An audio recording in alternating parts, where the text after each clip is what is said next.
I have the blessing of getting to introduce Dr. Cecilia Titizano. She is a native from Bolivia, of Quechua Aymara descent. Dr. Titizano teaches at the University of San Francisco and NATS, an indigenous learning community. For many years, Dr. Titizano has worked among Quechua and Aymara communities. Her research area include indigenous philosophies and ethics, relational oncologies, indigenous and feminist decolonial thought. She currently serves in Memoria Indígena as an advisory board member and a part of the Comunidad de Sabias y Tecnología Indígena de Abya, Yala. Thank you. Please help me welcome Dr. Cecilia Titizano.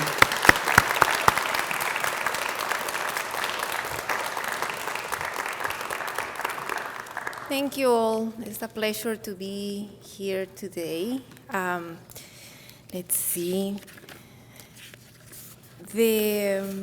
The name of COSTIAY, it is Comunidad de COSTIAY, Comunidad de Teólogas y Sabias de la Abya Yala.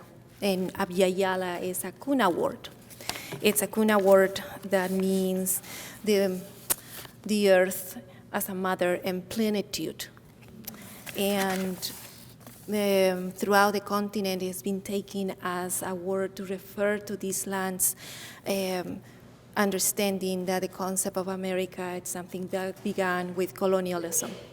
So Abya Yala is the term.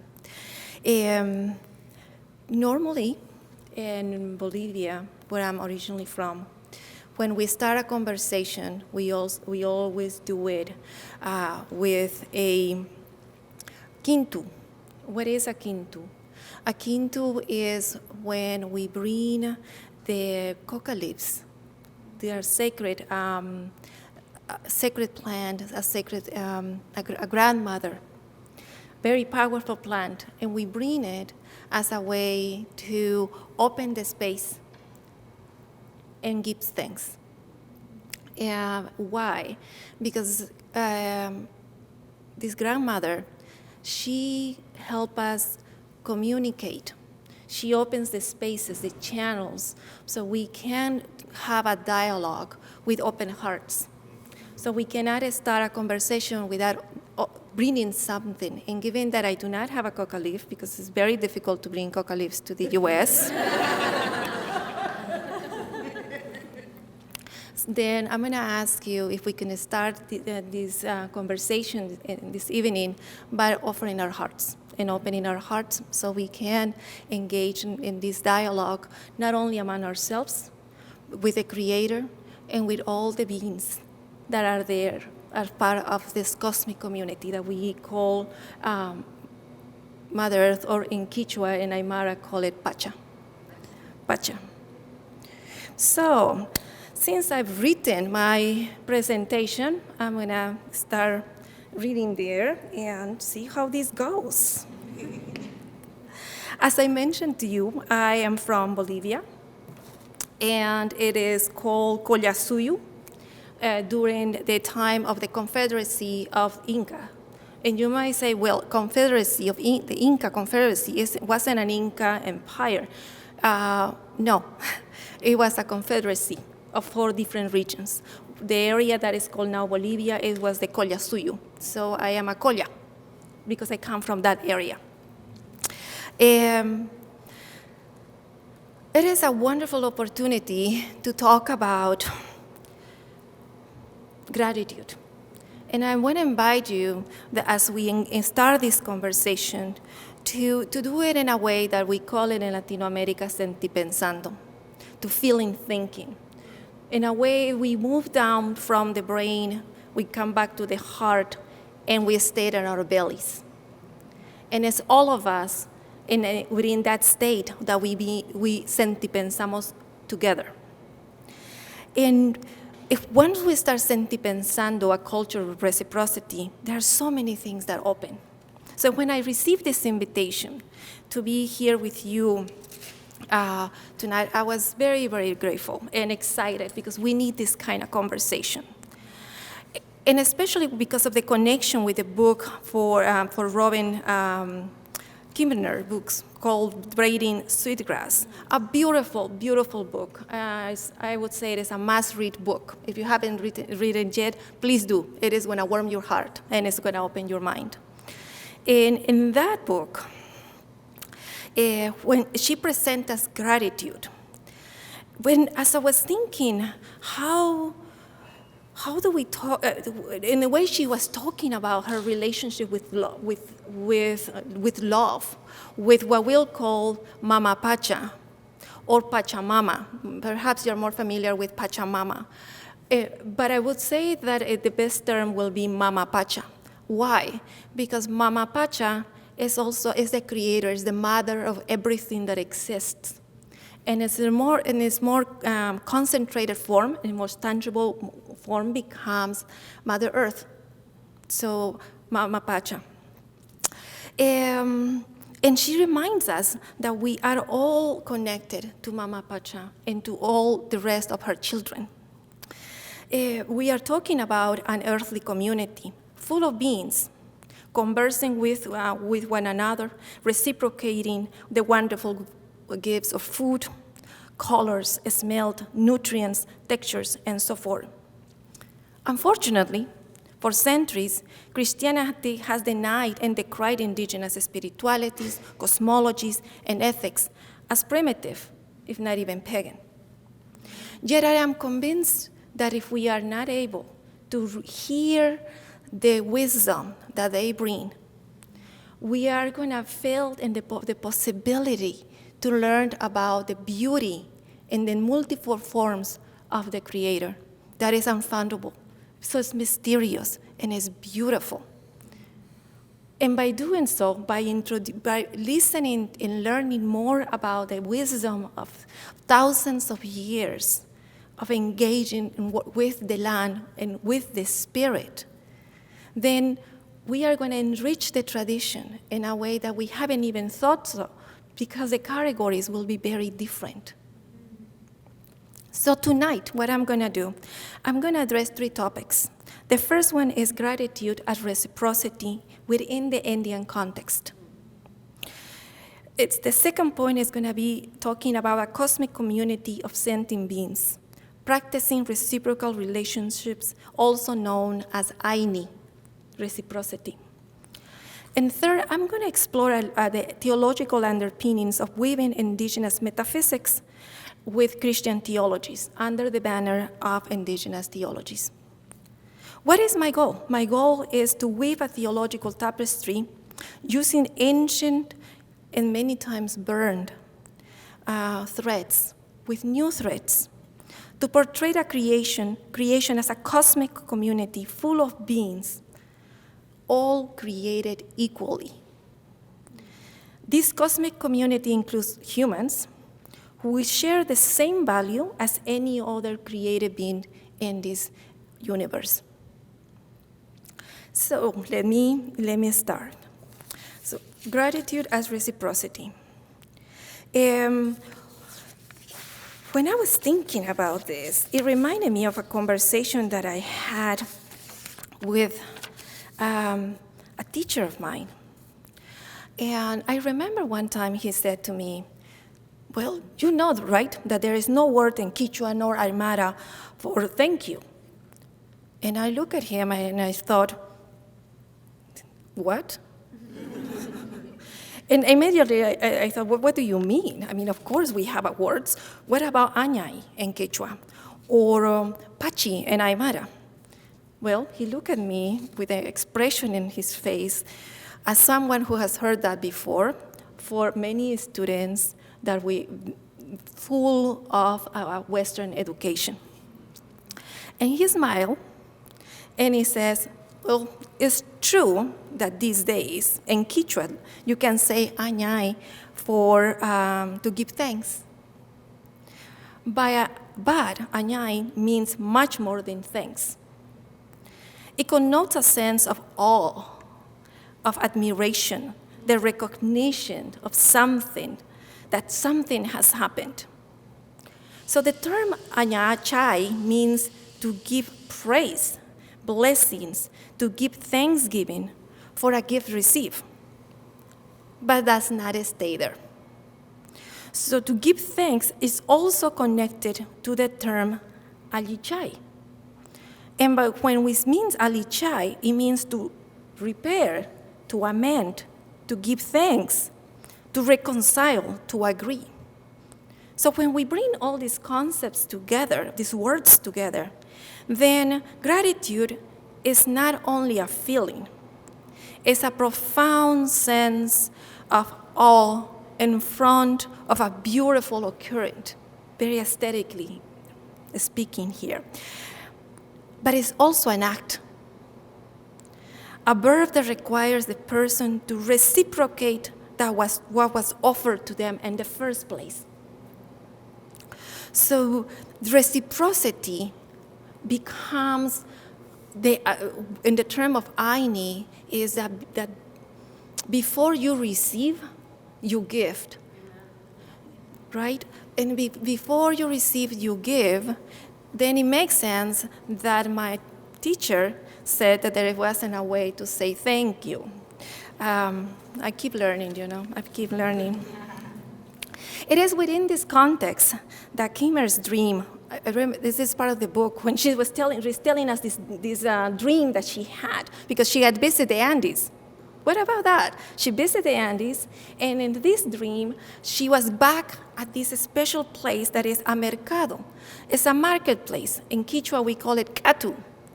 And it's all over. There's a very public space full of smells and colors and food and a lot of people and vendors. It's a very lively place.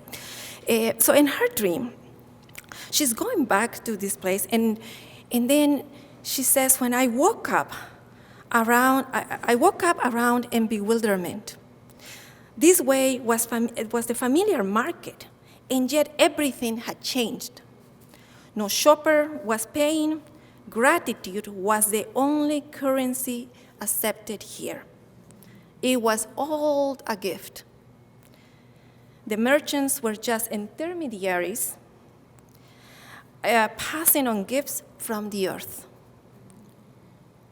Well, I grew up going to Del Mercado, to Catu, every Saturday with my grandmother. It's a space for mostly women. And the Catu is a place more than a marketplace. To call it a marketplace doesn't quite describe what a Catu is. Because it takes place within a web of relationships, of reciprocal relationships. Yes, of course, there is an economic exchange. People go to sell their products. But they're also processing cosmic and spiritual energies, dialoguing with which is not visible to the senses, and search for conviviality and the harmonizing of energies. So by the time Haki or Runa, Haki in Aymara, Runa in Quechua, which means a being in relation or the fullness of being, by the way, there is not a word specifically for human. And I was thinking, as you were speaking a minute ago, about the people. In Quechua, we'll say Runa Simi, so the being that speaks, perhaps that will be closer. But Haki Runa is a term for a being in relation, and it could be any kind of being, as you will see. All right, so for the Haki Runa, especially women, at the market, they come here and because they are the ones responsible for the familiar and communal stewardship. So by the time they get to the El Mercado, the Catu, to sell their products, that has a whole year of conversations, not only about humans, but with other people, let me put it this way, with human people and other than human people. And there's been a lot of different celebrations, rituals, and a whole agricultural calendar. So, for example, I'm going to give you an example here, potato. By the way, potato is from the Andes, just in case anybody thinks that comes from Europe. No. So we start sowing potatoes in late August, which for the Indian calendar is at the beginning of the calendar year. And we start the process through a ritual where you have usually a husband and wife, but if not a male or female, always two, and you will see why, who come and they're ready to plow the earth. And I'm going to keep here side Vicenta Mamani. She is an Aymara theologian. She's Methodist, by the way. Is one of the first indigenous theologians in Bolivia. She tells us this. I remember my parents coming to the field with the plow, the yoke, and the oxen. They will take off their hats and sandals, make the signs of the cross, and pray softly to Mama Pacha, or Pachamama, asking permission to use the soil and to allow the yoke oxen to work without difficulty. That was accompanied by a brief rite. The quinto, the one I mentioned to you, when they bring the coca leaves, are usually 3 to open the space. And with the quinto, as it is opening the space and harmonizing hearts, they will dialogue as well with the oxen and make sure that is able to, they can work together as a team. They also brought a bottle of alcohol, and they will spring all over the oxen, and as well as the soil. At the same time, with the coca leaves, in ligia, which is this chemical that helps for to chew on the plant, on the leaf, and it will bring also sugar and give it as a gift to Mother Earth. And with this prayer, asking them that they can that she will be okay for the oxen to plow the earth, that it will be done softly, that it will not be harmful to any of them. And by the way, what I described to you still happens every year all over the Andes. What can we take from this story? Well, the first thing I want to highlight is, I want to highlight Pachamama's role. And as she is Mother Earth, to her we owe our lives. We come from her womb. We are made from her flesh and blood, meaning soils, minerals, water. Thanks to her, we have food, clothing, shelter. She gave us everything we need to live. And she is the embodiment of the divine. She carries and she is this spirit of life. And that's why we need to take our hats and our sandals to walk very softly on her and pray. It is extremely important to ask permission and blessings.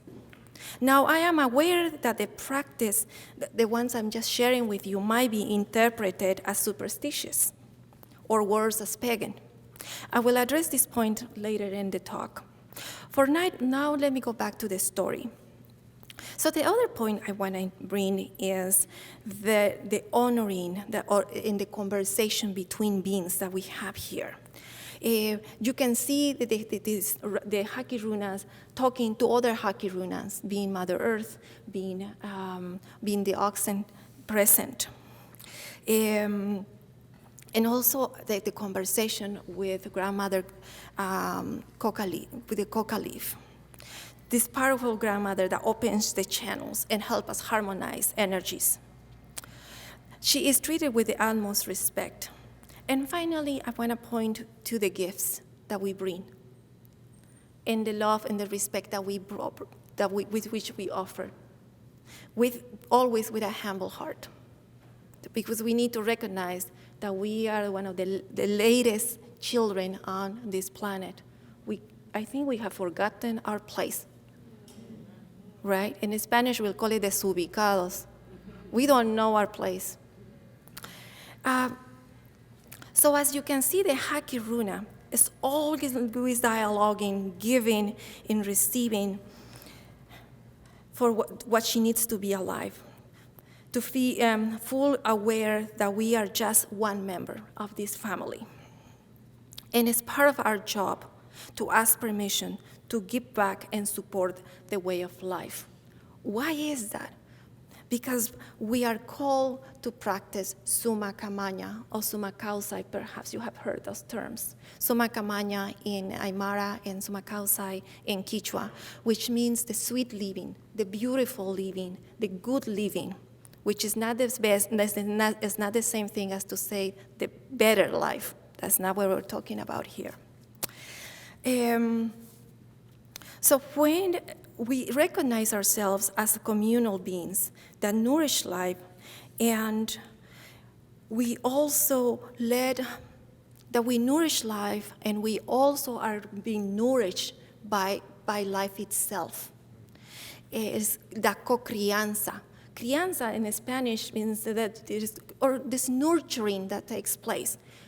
We nurture them, and they nurture us. And in this co-nurturing is that reality and life flourish. So that's why you see the celebrations, and you see this give and take, so to speak, in communal work, in in agricultural production, and also you see it at the marketplace.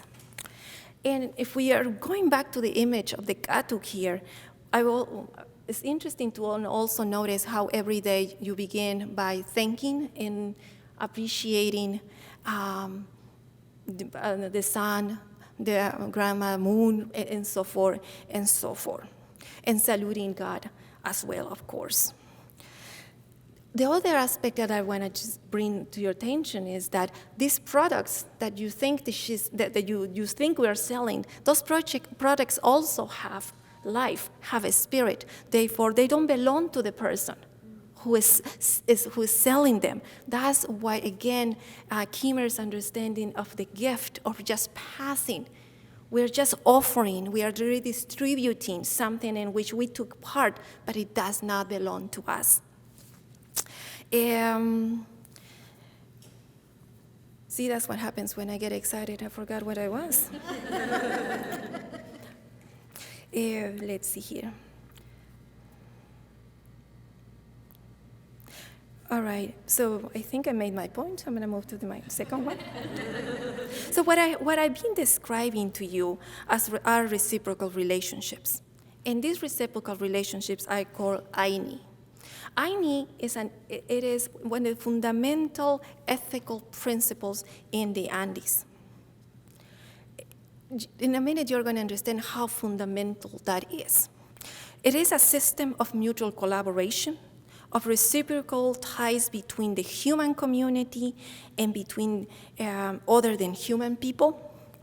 This principle are embodied in community gatherings and work and festive rites, and it is also embodied in the way we connect with the Creator, with Mother Earth, with our ancestors, with our protector ancestors over spirits as well. And because of that, we are always concerned about maintaining harmony. And you may ask, where does this system come from? How is that you guys end up created this? Where does it come from? In order to explain where that comes from, I'm going to have to talk about a little bit of Indian cosmology. And I'm going to use also the word convivencia to talk about it. Why? I'm not using the word cosmovision, which I'm sure you're more familiar with. Cosmovision translated as perhaps a worldview. A worldview, it's something that you see. You can see with your eyes, you can see it with you got it in your mind. A cosmovivencia is cosmic experience, a cosmic every life praxis and relationship with. So we are moving away from concepts that are very rational constructions in our minds, and we are again moving to our guts. And in this cosmovivencia, because we're always giving and receiving, the Aini comes through this story of origin, how we came to be, the cosmology, right? I'm just going to focus on the last part of it because it's a long story. So this one is going to be the last part. What happened is that there was, in the Andes, when we talk about the origin of the creation, we don't talk about in terms of creation ex nihilo, out of nothing. It does not happen that way. Matter was already in existence. So the creator, mother, father, creates out of her depth, their watery depth. So there's a lot of female energy of womb, of waters, and this process of organization and chaos moving together. But it comes to this point where out of all this movement, where these polarities begin to appear, that we can perhaps use it as imagery, the imagery will be male or female, perhaps useful here. And these energies are in connecting to one another, are enticing one another, are provoking one another, are allowing the other one to differentiate. And it's through that differentiation that somehow becomes this balance, and there's this something at the center that is holding and creating the difference, the differentiation that you see. So now here, why is this so important? Because if that is the case, what we are describing here is that ontologically, the study of being, right? Ontologically, we are living this Western substance ontologies, where you have one single being and then relationships happen afterwards as accidental causes, that it doesn't have to happen but happens. That is not what we have here. What we have here is that the relationship, the tension, and that balance creates beingness. So there is a relational ontology of beingness that exists. And because of that relationship and this capacity of connecting to one another, of differentiating one another, is that we can talk about the ethics of right behavior at the core of what it means to exist. Aini, that's where it comes from. Let's see here. The other part I want to bring your attentions here, since we are in a theological seminary, this is technical, and it's a technical for a very good reason. You will see why. And please tell me when I get so excited in it. Okay.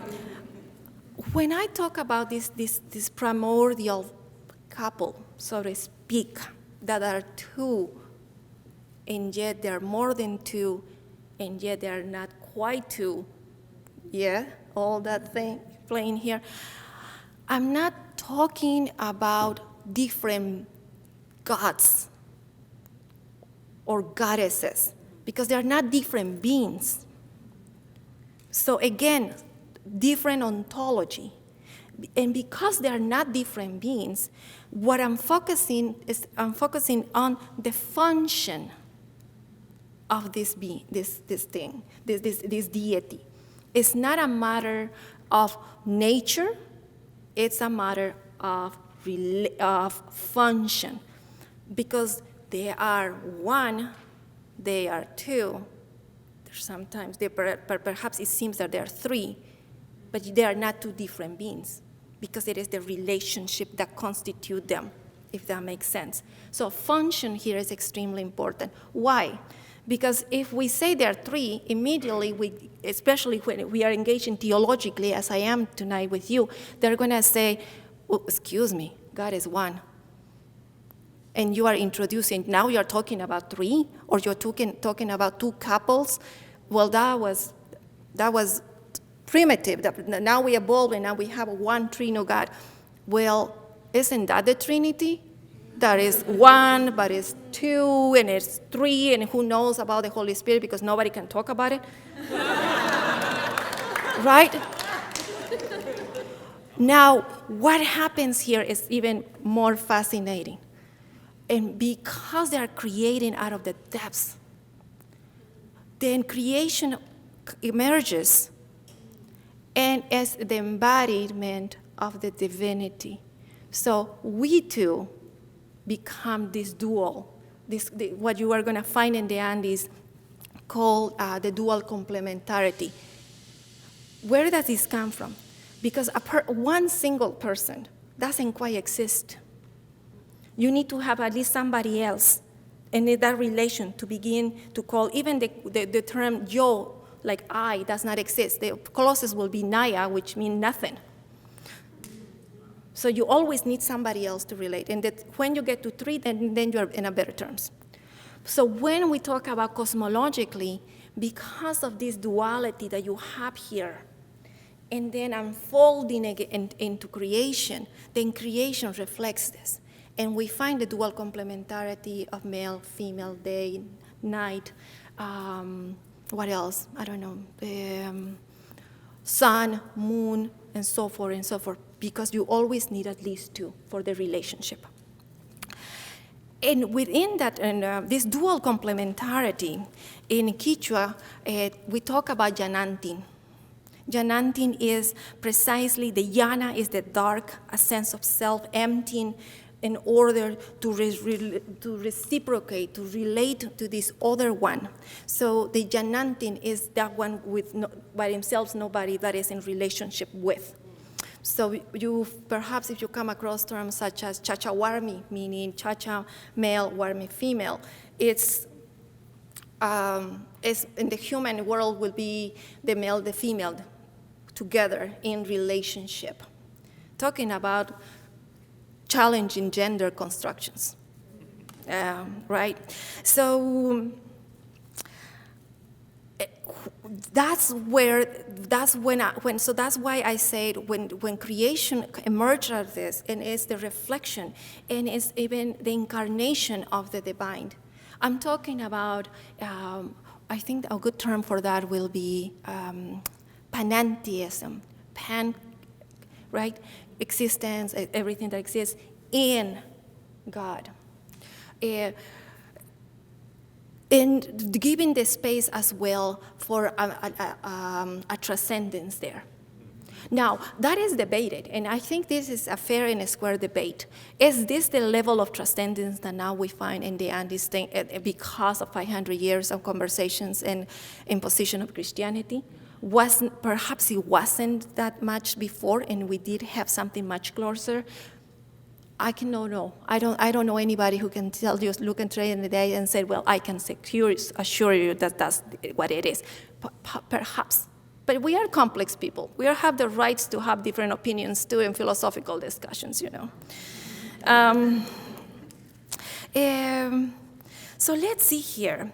For the practice of Ainu reciprocity, if we don't embody this, and we do not acknowledge our role, what we do not only affects us individually or our family, it has cosmic consequences. And I want to make the connection again when you were talking about their thoughts. Why? Because as we practice, we construct reality. That there is a very different understanding here. We are co-creators, and when say we, it's not only humans, because there are other beings, and I can talk for a second about that, but all of us together, we co-create with God. And because of that co-creation, what we choose, what we do, what we think, what we feel, what kind of person that we choose to be affects the reality as it is. I saw in your library books on process thought. Whitehead will be very happy to hear what I'm saying today.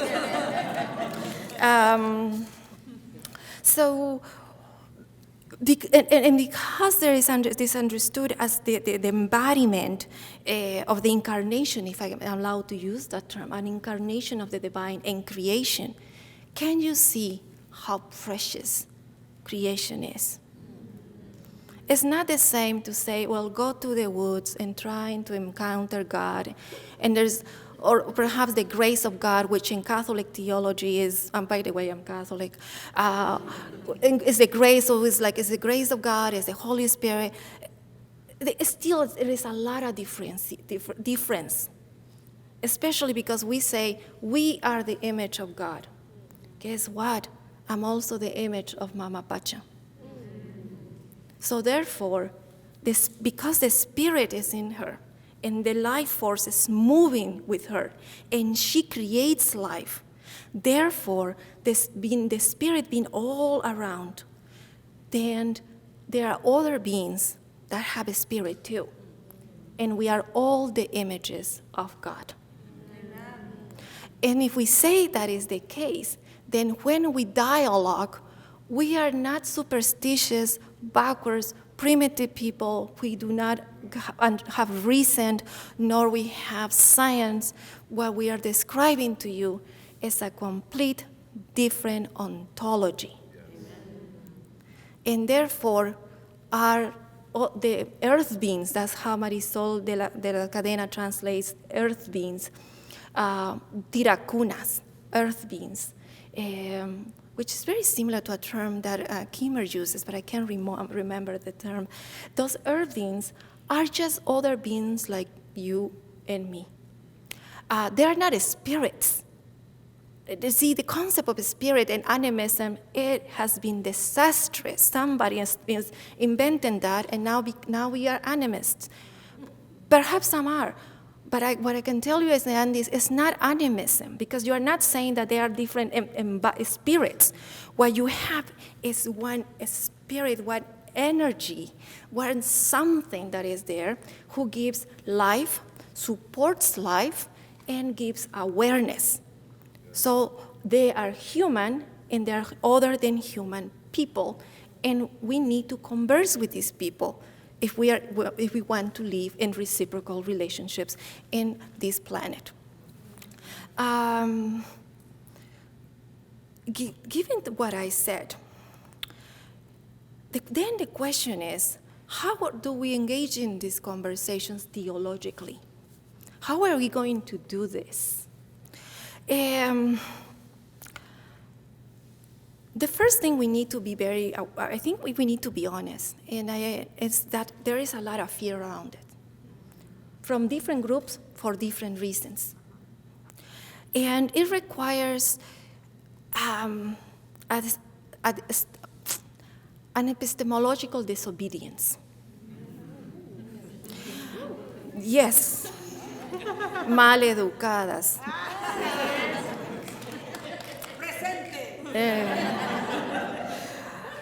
Why is that? Because it means that we need to start learning from other sources. Or what we say many times in COSTIAY and in other groups of indigenous people and theologians, we need to drink for our millennial-old wells. Move beyond categories. I don't know how you translate. Desaprender. What would be the term for it? Unlearned. 500 years of colonization. So we can imagine something different. And that is an epistemological disobedience, because it means that instead of going and reading and taking his word for it, and I can think a lot of theologians, but I'm not going to offend them. You know what I'm talking about. I can go and ask my grandmother, because my grandmother knows too.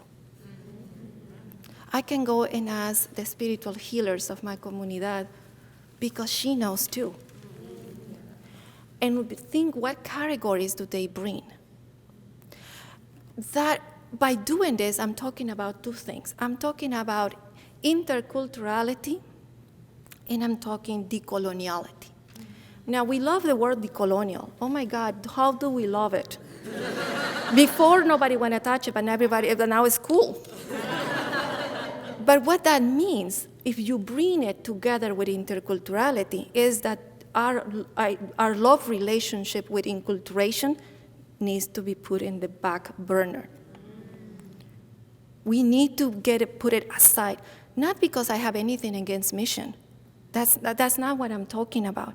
Interculturality, at least for me, means really being able to hear what other people say and being able to learn from these thousands of year old cultures that we have no idea really what they're talking about. And yet we assume that we do. Why is that important? Because then we are talking about interreligious dialogues. And you might say, well, of course. No, it's not of course. And you know why? Because when we start talking about doing this kind of research, the first thing that comes is, oh yeah, you're doing missiology. No, I'm not doing missiology. But it fits into missiology. And I said, well, let me ask you this question. After 500 years of colonization and Christianity, are you telling me that my grandmother is not Christian enough? 500 years. That also means that we need to recognize these other cultures as having the same level of sophistication as Western thought. If we do not do that, we're not decolonizing. Because interculturality is conversation between two equals. So I would say as a first step is, you love the concept of decoloniality, is think about these other groups as cultures creating complete systems of philosophical tenets. Let's learn first, what are they saying before we rush into inculturation. Why? Because if we don't do that, we are going to keep decorating our altars with beautiful tapestry, and we are going to leave behind all the metaphysical tenets that found Christianity, and we are not going to touch them, and therefore we're not going to grow, because that's where the conversation is. See that's the issue. And the other beautiful part here is that by bringing ethics at the core of being, it's not that you are somebody, then you are thinking what is your morality or what is your ethical behavior. Ethical behavior constitutes you as a person.